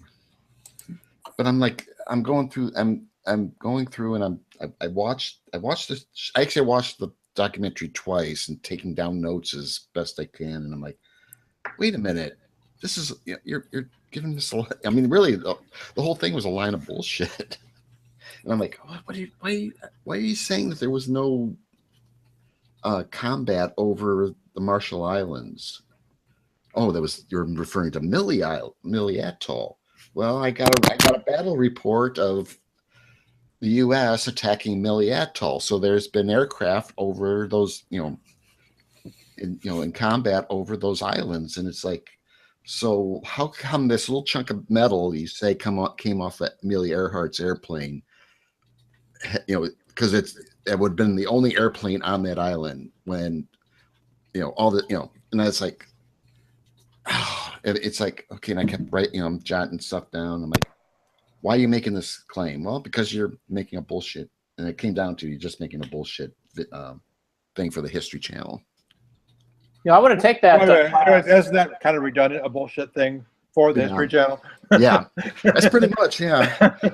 I mean, if this doesn't prove it, I mean, I don't think there's much hope for our civilization. I mean, I'm sure you all realize this, but I mean, with the prevalence of cell phone cameras and shit, if Sasquatch existed, we would now know. If UFOs were alien spacecraft, it would be unequivocal. I mean, just come on, people. What is wrong with you?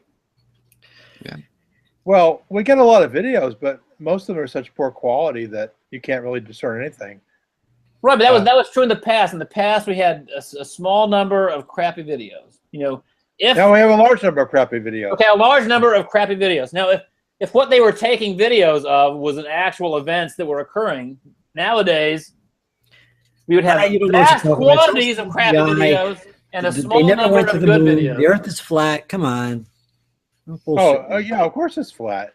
It's not 6,000 years old. It's only 5,500 years old. Yeah, well, that'll get you to the White House. Keep yeah, right. Oh man, you had to bring that up. That man. Sorry, I promised myself I would never talk about that subject, and here I am bringing it up. Yeah. I'm sorry. Well, I agree. Flat Earth is a kind of boring subject because, let's face it, people who believe that will believe anything, and you can't. There's no point in talking to them. There's no point in talking to them. There isn't. It's just ridiculous. Yeah. And it doesn't matter if they happen to be well-known rappers or athletes. It just doesn't matter. There's no point. It's like remember Insane Clown Posse? They had this thing like fucking magnets. What? How do they work? Oh yeah, fucking magnets. How do they work? Oh yeah. It's not like science it's doesn't mysterious. have a thoroughly complete theory of magnetism, already very well validated. It's like they work like rubber bands. Go away. Yeah. Well, I've taken my humanitarian effort, and that's what I'm working on. So I don't care about anything anybody says, frankly. Hey, before you go, Dean, I wanted to ask you about what you're doing with the algae and stuff. Shoot. I mean, you've been posting some pictures of a pit. I don't understand exactly what you're doing. There's a pit and there's algae. The pit is we drain the algae into a large surface area so it dries rapidly in the sun. Personally, it's not my. I'm doing site visits to colleagues, where they have a project, which is a great project. And what we do for the rest of you, I'm an applied phycologist. What I do is grow algae as an agricultural crop, basically. And so the project Paul is referring to, we have a small system at this location, and the way it works is we pump water out of the source. It drains down this artificial stream and goes right back out. I mean, we don't add anything. We don't take anything out. We just run it through this kind of a flume. But the way we design it is such that algae want to grow in it. And if as you may know, wherever it's wet, algae wants to grow, and it grows great. I mean, it really wants to grow. What is the the goal, what is the purpose of The purpose is to remove nitrogen and phosphorus from the water. Non-point pollution. It's the most expensive pollution to deal with because it's low concentration and it's ubiquitous. And so it turns out algae are excellent at extracting low concentration nutrients from water, which should not be a surprise since they they're everywhere and they're very good at what they do. So anyway, as long as you keep harvesting the algae and removing it from the system, you're removing the nutrients and providing and sort of resetting the system so new growth can occur. And so in terms of biomass, we're about 5 to 10 times more efficient, or in terms of grams per square meter, whatever the local agriculture is. So it's extremely good at converting photosynthesis, solar power and nutrients and CO2 into biomass. And so this drying pit, we just pour it in this area and let it evaporate so we can then shovel it up. It starts out as 5% solids, and when it's dry, it's 95% solids. Wow. But it's area inefficient to do that. I don't like it. I think it's ridiculous. These phosphorus and nitrogen, that's like pollution to the Chesapeake Bay. Is that? It's pollution anywhere. It creates algae blooms. Okay, it comes, wherever there's excess nutrients in the water, you get algae blooms. The algae grows and uses up all the nutrients, and then the nutrients are gone, and so then they die, and then they rot, and then they create an anaerobic situation, which creates toxic chemicals and anoxic zones. So the whole Mississippi basin is full of algae blooms, and the Gulf of Mexico is full of algae blooms and these dead zones, hypoxic dead zones. And it's all because of this excess N and P, which you need to apply it in excess to have high productivity agriculture.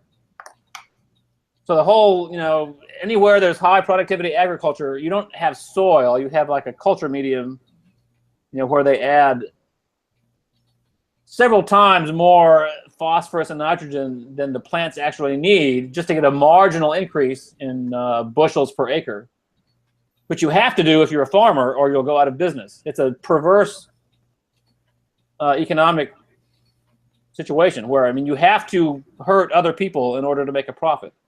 Anything downstream of your farm is getting the runoff from your farm, whether it's chickens or wheat. And so anyway, no one wants to clean it up, but someone's going to have to clean it up someday. And our system is there's no more cost-effective system, in my knowledge, than the system we're using. But even so, no one wants to pay for it. It's a very difficult struggle to try and get people to adopt it. But anyway, we're not using the drying pit anymore. Hopefully, we're pumping the algae into a tank and then putting it into some digesters for biogas. Here, I'm rolling my eyes. You can't tell I'm rolling my eyes here. There's no way you can go from biomass to methane and get net energy if that's your goal. If your goal is to clean up pollution, you can easily do it. And the point is, you've got to you create so much biomass. Okay, now what do? Okay, you have all this non-point pollution. Let's say you fix the problem with enough surface area of growing algae. But what that means is now you have tons of algae, piles of biomass sitting around. What do you do with that? You've got to do something. You could landfill it. You could turn it into biochar. You could turn it into biogas. There's a lot of things you could do with it. That's the number one problem for us is not growing the algae. It's getting rid of the algae. And it's a tough problem. No one thinks about it. And so here's the paradox.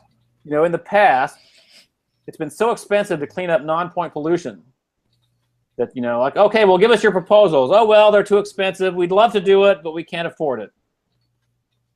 Okay, well, what if someone comes along and says, here's a solution, it's affordable, we can do it? Then they say, yeah, well, we didn't really want to pay for it anyway. So that's that, and it's getting more. Eventually, it's going to be bad enough that some people will pay for it. That's what I'm betting on, anyway. But anyway, so what Paul is referring to, I post things on my Google Plus, when I go down and visit the sites. You know, I try to get a good-looking photograph, you know, a compelling image. You know, I try to explain what we're doing in a few words. You know, it's hard to really, you know, say what we're doing because it would take thousands of words, really. But that's coming out. I've got paper accepted. I'm doing revisions. It'll be out September 6th. Or sometime after September 6th, you know, once I submit and then all the copy editing is done and so forth. Wow. Yeah. Well, that now. So, what are we talking about? I mean, in the past, I've said not cost effective. You know, given that this is a really massive industry, a large industry, is there? Where's that break point where it is cost effective? Okay. Well, okay. So you'll never be able to. As a profit-making enterprise, just grow biomass and sell it because it's not high-value biomass. So the money has to come from cleaning up pollution, which actually is, if you clean up, it's like I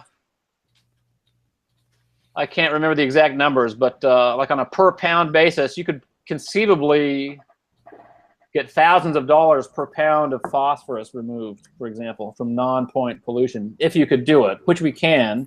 And actually, it's, I'm pessimistic, and I'm coming across as pessimistic. It's a BMP now in Maryland, and will soon be throughout the whole Chesapeake, where you can charge the government money if you remove N and P using our technology. It's called algal turf scrubbing, ATS, algal turf scrubbing. It's approved. You can actually do it and just claim benefits. The thing is, it still costs like thousands of dollars a ton to create the biomass because you've got to, it's high surface area. You've got to pump the water. You got to get permits. Blah blah blah. So the only way to get net revenue, it's never going to be profitable on its own. So you need subsidies, which means you need like carbon credits, nitrogen credits, phosphorus credits, and you probably need to, somehow sell the biomass at, $100 a ton or something. So the economics only works if there's a jurisdiction willing to pay to clean up non-point pollution. Right. That's the bottom line. Well, for example, Chesapeake Bay, its production of fish and shellfish is threatened by this kind of pollution, isn't it? Yes. But So, the watermen will never pay extra money to clean it up. The farmers pay lobbyists to bribe politicians to let them dump excess pollution. So they'll never pay extra. So the taxpayer is going to have to pay extra so that the government can give benefits to the algae growers.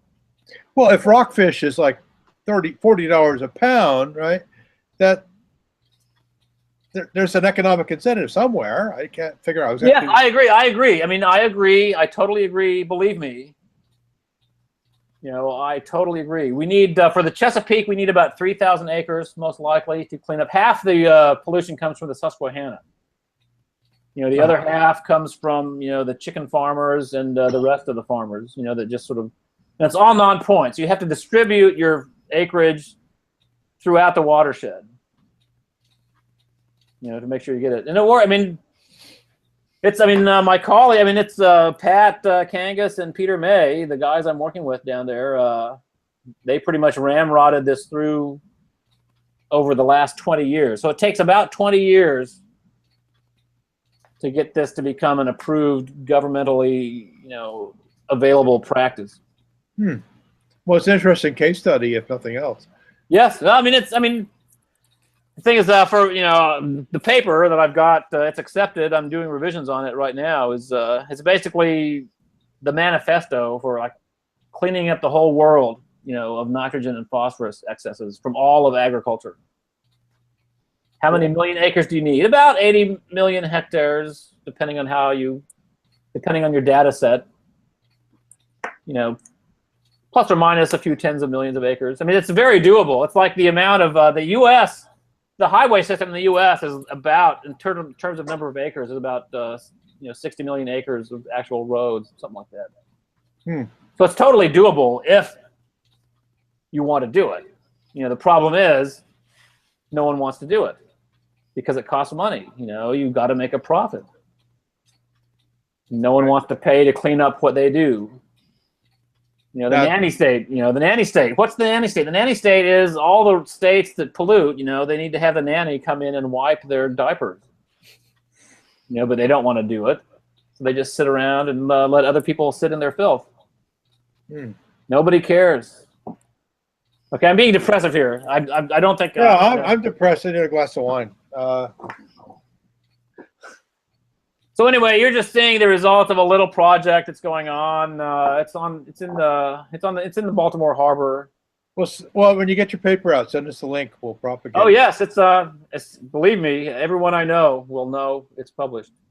So it's due September. The revisions are due September 6th, and so it might be a week or two to with copy editing and whatnot to get it online. But it'll be online, open access. It's getting paid for by my boss's institution. So I owe my boss 3 papers. This will be number 2, and so I owe him 1 more. I mean, he stopped paying me, but but I still owe him. I mean, he paid me for 3 papers, so he's got 2 now. He just needs 1 more. Okay. Talk amongst yourselves. I'm going to check on my chat here. Oh, do we have an audience? Can you tell who's watching? We have 1 viewer, which I think is a record for us. Hold on. Hello, viewer. Welcome. Yeah, well, I'm going to check the chat here. Okay. Well, it's almost midnight anyway, at least here. I have to grab my vape because Mike Bowler just lit up a cigarette. And he's making me. Mike, stop tempting the poor boy. I'm just a bad influence, I guess. I don't smoke, but I do when I do smoke tobacco. I do get a little bit of a buzz. That's all right. I got a vape thing here. I never inhale though. I've never been able to inhale tobacco. But I just get high from the contact with my mucous membranes in my mouth. I didn't inhale and I didn't enjoy it. Okay. I tried to inhale, but it made me cough. So cannabis, on the other hand, I can inhale that a small amount, in very small amounts. I can inhale that. Tobacco, no, I can't do it. Well, my sister's got the medical marijuana vape thing going on. Yeah, I have several neighbors who vape cannabis, and I've tried their vaping. She's got MS, and she's trying to figure out how to make. She's trying to make oils and stuff. And one time she said she got really sick because she made too much and she was touching it. She didn't realize it got absorbed in the skin. And yeah. So go ahead. Go to California and you will see medical marijuana clinics on every corner. They have this big green sign. It's like the Green Cross, right? Isn't it? Yeah, Green Cross. Yeah, it's very popular. And T.J. Miller recently did a HBO comedy special where he said, I applied for medical marijuana in California because of my anxiety. My anxiety is mostly caused by the possibility of me getting arrested for having marijuana. Yeah, that's one reason I wanted to move to marijuana a few years ago. Was like, I can get a prescription. It's like, I want to smoke marijuana. Well, why? Well, if I don't smoke marijuana, I feel bad. Oh, well, here. Better prescribe some for you. The thing is I quit smoking. And I mean smoking. Anything. You mean smoke? Yeah. What? I can try and find the vape version of stuff like that, but well, I'd like to vape LSD. Is that possible? Oh, we have 2 viewers now, by the way. One's probably the FBI. They're AI. Yeah, we mentioned marijuana to our conversation. Now we have like the Maryland State Police on it. I didn't do it. It wasn't me. Feel free to announce yourself. You can even come in if you want. I'll give you the link. The link is on Twitter at Podcast Unseen. Yeah, there's at least 6 minutes left. At least. Although I'm going to have to go upstairs soon. Because Well, yeah. Well, yeah. Look at that. That's not much. well, yeah, about 5 drops. So anyway, we had fun tonight. I think we could maybe wrap it up now. The next Unseen Pub will be in September, I think. Maybe. Yeah, it should be published by then. Yeah. My blog entry, I mean my paper, should be online. No, I do blog entries. You do papers. Yes, well, you do papers. No, not You really. have done papers. I have done papers, but we engineers aren't into papers. Yeah, well, I would rather just do turf scrubbers, but I'd rather build and fly things that go into space rather than write papers. well, frankly, that's actually after the next paper, I'm going to do a space paper. That's the Brown Dragon paper. Oh, I remember that we talked about that. After this one, yeah, that's Yeah, I'm looking forward to that, and I'm gonna try to help you sell that. well, that I mean, I'll start circulating it. I mean, you could possibly be a co-author. Really, I don't. No, well, it's I don't. sort of unformed at the moment, but I have zero expertise in what you're doing, but I would like to see. And Goddard is not the best place for that, but there are places in NASA that should. No, pick but up. you could do. I mean, you're familiar with trajectory type analysis, right? Oh yeah. No, I mean, part of it is that. So like That's undergraduate stuff typically. But, okay. Well, yeah, I can calculate ellipses. That's in planes. That's about as far as I can go. It'd be nice to have someone take a little bit farther. Yeah, well, I mean, I know people who are even better than me at calculating trajectory. I haven't done that professionally in quite a while. Ah, okay. Well, I mean, I do it sort of in my head for visualization purposes, but I used to actually be the manager of a mission design group. Well, I just need someone will trust. I have no credibility in that realm, so I'll have to have a co-author who does. Well, we can get you somebody. Yeah. For sure. I mean, Goddard does have a lot of strength in that area, but you will probably have to look under the rugs and behind the curtains to find a biologist at Goddard. Oh. We probably have one hiding somewhere, but I'm not. I can probably find some biologists to do my second guessing as needed. Maybe when Ray Stanford comes into actually, what I need is a chemist. I don't know enough about going from biomass to like hydroxyl ammonium nitrate or something like that. So well, that I can't help you with. Yeah, I need to find someone there. When the chemistry starts to get messy, I run away. Yep. Yeah, it gets even worse. I have other fantasies in the chemistry realm. I've even talked to a biochemist. He said, "Get away from me. I'm not an organic chemist." I said, "Okay, sorry. I'm not a chemist at all." I'm kind of a very limited, chemically knowledgeable person, but not a chemist per se. I don't even want to hear about it when I'm cooking. It's like, don't tell me about the chemistry when I'm doing. Really? You're not sitting there saying, "Here, now I will perform the Maillard reaction." No, I don't. That's what I do. I announce that loudly. Well, I've had my experience. I actually get a kick out of when these guys start talking, and it's like, really? And I'm kind of getting what they're talking about. I mean, I'm not a chemist by any step of the means, but my God, they start. Actually, a good chemist will make it sound so simple. I mean, that's the fun thing or the interesting thing for me. I had a guy, he was explaining, we were working, well, I was on a project to do a anaerobic digester, and they were explaining how it worked. They custom selected the bacteria, and they had one bacteria that was going to, there was two bacteria, one for toluene. No, not toluene. I think there was sugars and maybe acetic acid, but the bugs did not like toluene. So we had, part of the design was to capture it before it got into the process. and the guy was explaining, yeah, we bring it in, we let it set, let whatever else decant out in this tank, and then we bring it into the digesters. The bugs go and they do their thing.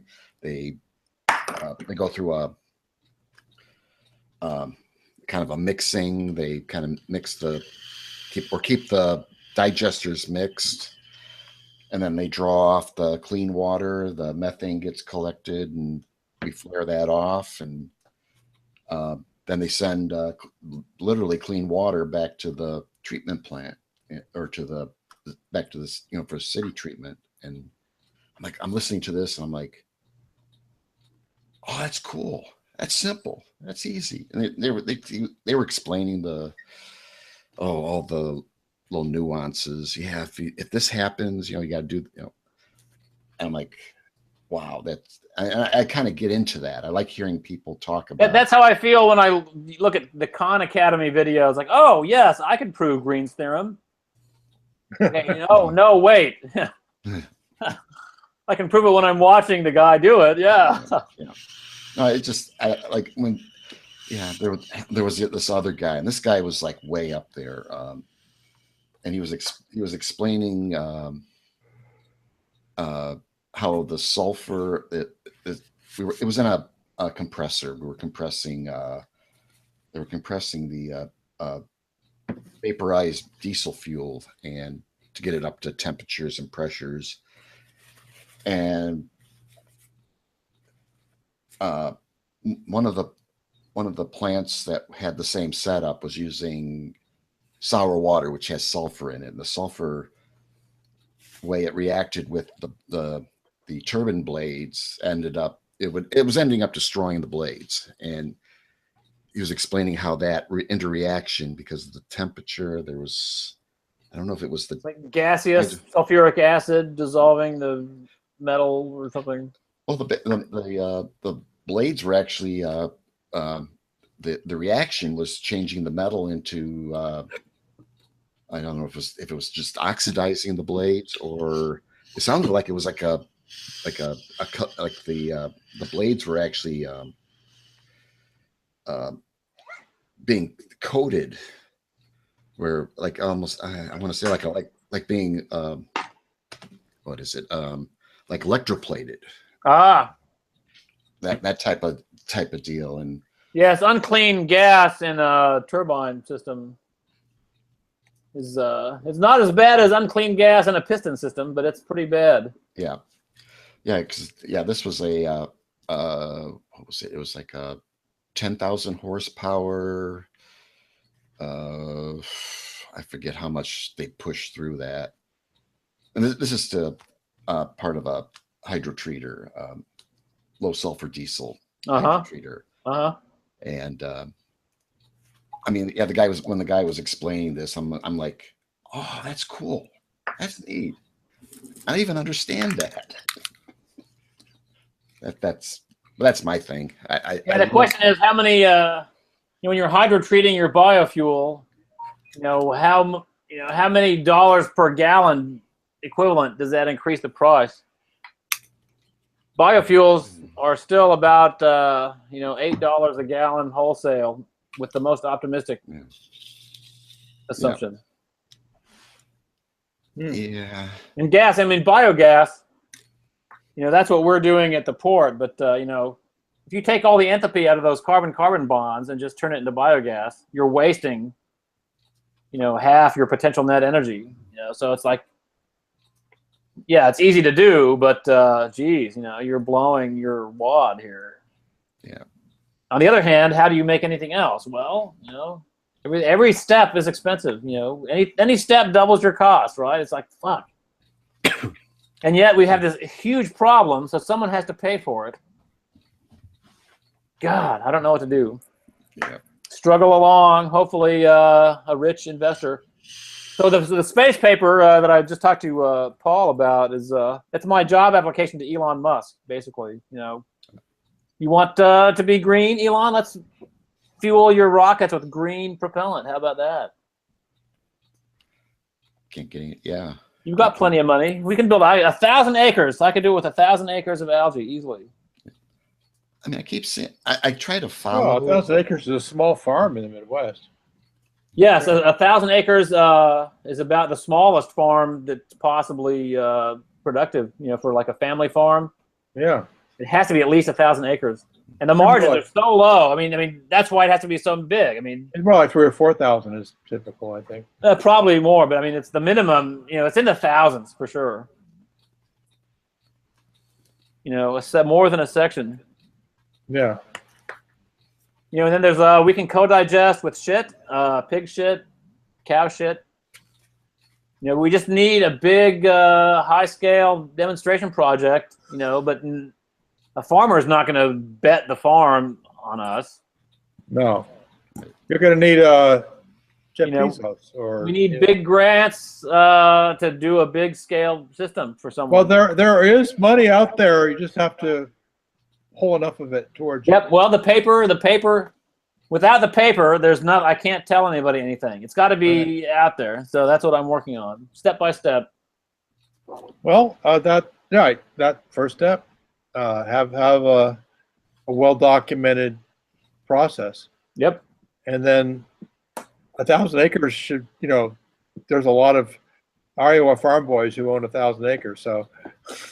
Yes, Should we're in touch with some of them, but you know, it's slow. I mean, it's like the system we're working on now is a prototype for a system that won't even be built for 3 years. Mhm. You know, that's just how long it takes. You know, they allocate their resources years in advance. You I think know, Jimmy Carter owns 1,000 acres. Maybe you can get a hold of him.